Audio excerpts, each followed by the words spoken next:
よっしゃ、ざーっと。弾むのマーベルレジェンド、シークレットウォーズ40アニバーサリーシリーズから、キャプテンアメリカとウルヴァリンと、そしてティターニアちゃんの3体を紹介。この商品は80年代にマテルって会社から発売されたもののリメイクになるのかな？パッケージとか付属品とかを見ると当時のそれを再現している感じはリメイクというよりオマージュと言った方がいいのかな？開け裏を見るとラインナップがあって、まずシンビオトスパイディですね。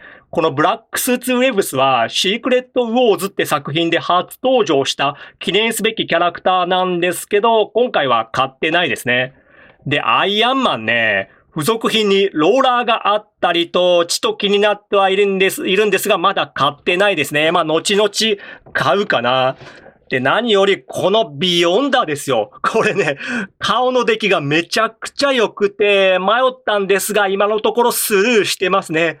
まあ、シークレットウォーズのメインヴィランなんで必須キャラクターではあるので、アイアンマンと共に後々買うかな。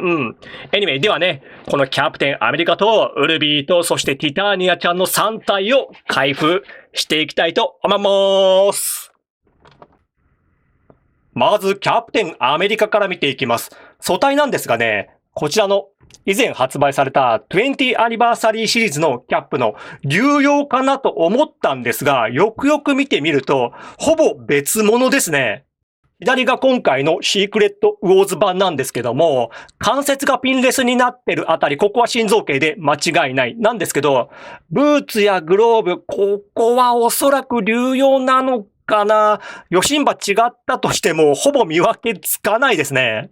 頭部が心臓系なのは当然として、この胸及び肩のスケールアーマー部分、ここがね、一見すると流用のようにも見えるんですけど、横から見ると厚みが違うようにも見えるので、もしかしたら心臓系なのかもしれない。で、腹筋部分、ここは明らかに違ってましたね。そんな心臓系の頭部を見ると笑顔の表情で、もう今回も素晴らしい出来。優しそうではありますが、個人的にはキャップの笑顔はちょっと怖い。悪いことができないね。そしてこちらが食いしばり顔で、これがもうめちゃくちゃかっこいい。この食いしばり顔を見ると、先ほどの笑顔がより怖く見えるのは自分だけでしょうか。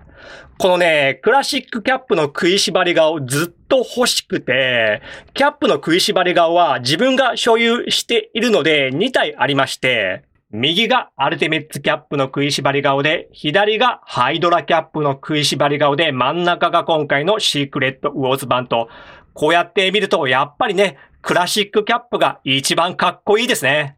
そんな新素体のキャップの可動範囲、まずは頭部上はここまでいけて、うつむきこうでぐるりと一周回って傾きが取れないですね。肩にバタフライ機構はなくて、横へはこうでぐるりと一周回り、二の腕バイセプスあって、肘が二重ですね。ここまでいけて、手袋での可動はなし。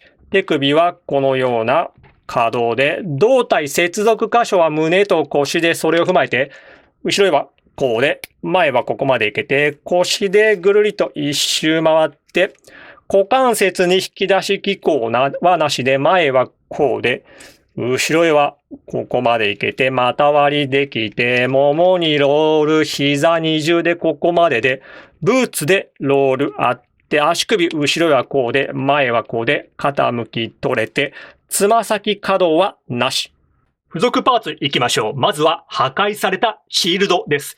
シークレットウォーズ作中にて力をつけたドクタードゥームによって破壊されたのを再現しているんですね。いつものシールドと全くの別物なのでなかなかに新鮮味ありますよ。破片も2つ付属します。このシールド結構いろんなヴィランに破壊されているので遊びの幅が広がりますね。ノーマルのシールドが付属しないのは少し寂しいですけど。そしてこちらがシークレットシールド。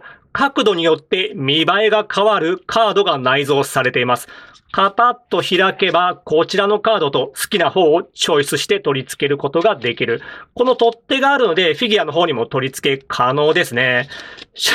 正直いらんと思うんですけど、でもね、子供の頃、こういうの存外嬉しくて、似たようなものずっと持ち歩いてた記憶あるんでね、これはこれでいい。交換用手首パーツは持ち手が左右分と敬礼用の手首が右手、そして指差しの手首、これは左手のみ。キャップに必要な手首パーツ全部付けてくれてます。次にウルヴァリン行きましょう。シークレットウォーズはブラウンウルビーですね。素体は最近のピンレスのやつで、アストニッシングとは違う小さめの素体が使われていますね。これは嬉しい。腕毛のプリントが素晴らしいですね。これかっこいいんじゃないかな。まあ素体だけに今回のウルヴァリンも安定した良さがありますけども、気になった点が1点あって、この色なんですよね。全体的に薄すぎる。黄色の成型色もそうなんですけど、この茶色い部分、この薄さはね、個人的に致命的とさえ言える薄さでめちゃくちゃ気になりますね。ブラウンウルビーといえば決定版とも言えるのがこちらのマフェックスのウルヴァリン。これと比べてみるとこんな感じで、原作ではね、もうほんとこっちの色合いなので、これだけが残念無念かな。頭部の方は口角が上がったウルヴァリンらしいニヤリ顔で、これは心臓系ですね。武将髭も綺麗にプリントされていて、白目も笑顔に連なってきちんと形付けられているのもまたいい。マスクの羽も大きめで、このヘッドパーツはかっこいいですね。こちらはスガーヘッドですね。毎回なんですけど、これも素晴らしい出来ですね。表情も険しいものになっていて、ウルヴァリンらしい。なんですけど、全体的に見ると、小顔なんですよね。ウルヴァリンやローガンは頭大きめの方が個人的には好きなんですよね。なんかごめんなさいね。今日文句ばっか言ってるな、俺。交換用手首パーツはクロー展開状態が左右分のみと、クローは取り外すことはできない。個人的にはこの仕様のが好きですね。もちろんシークレットシールドはウルヴァリンにも付属します。最後にこのシリーズの個人的大本命ティターニアだ。ティターニアって確か初のマーベルレジェンドかな？過去にありましたっけね。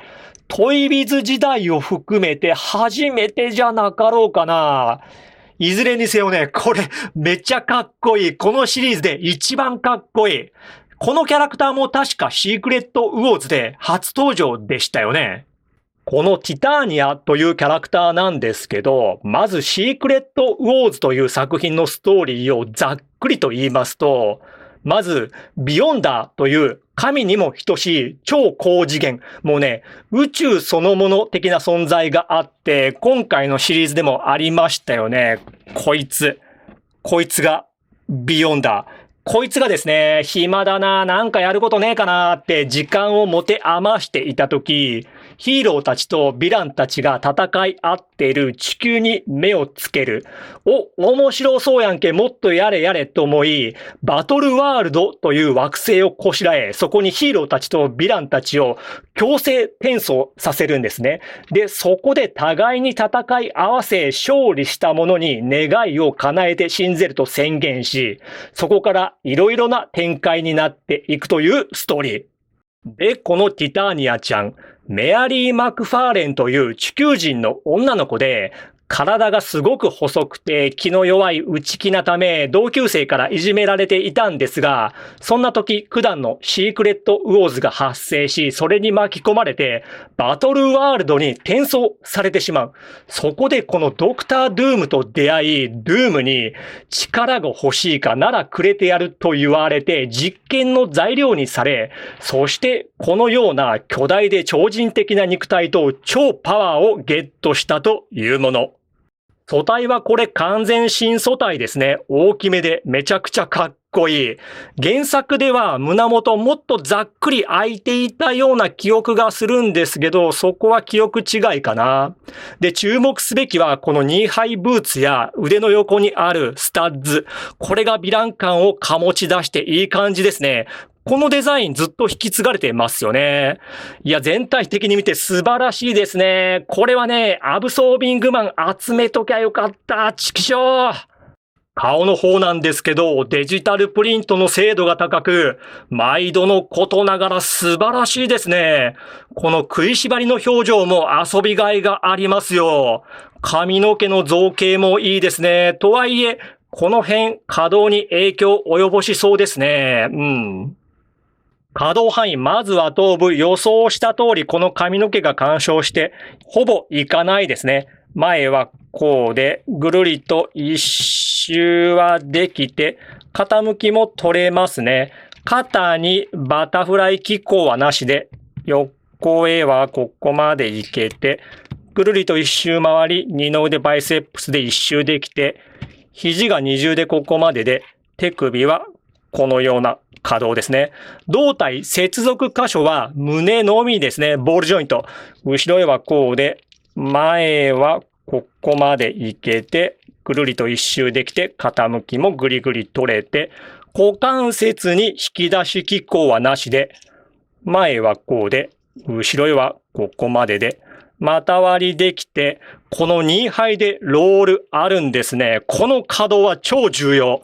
膝がここまで二重でできて、足首後ろへはこうで、前はこうで、傾き取れて、つま先可動はなし。手首パーツは開き手が左右分。当然シークレットシールドも付属します。ヒーローだと額縁丸なんですけど、ヴィランだと四角なんですね。3人並べるとこんな感じ。ティターニアだけもう一丁比較。この人を並べないわけにはいかない。ライバルのシーハルク。こうやって並べてみると、シーハルクかなり大きいんですね。先ほどのシーハルクは頭部が笑顔のみだったので、食いしばりのテターニアと並べたときどうも締まりが悪かったので、この方を連れてきました。サベッジシーハルクです。このシーハルクは顔が食いしばり顔で、この二人を並べるとやっぱり締まりますね。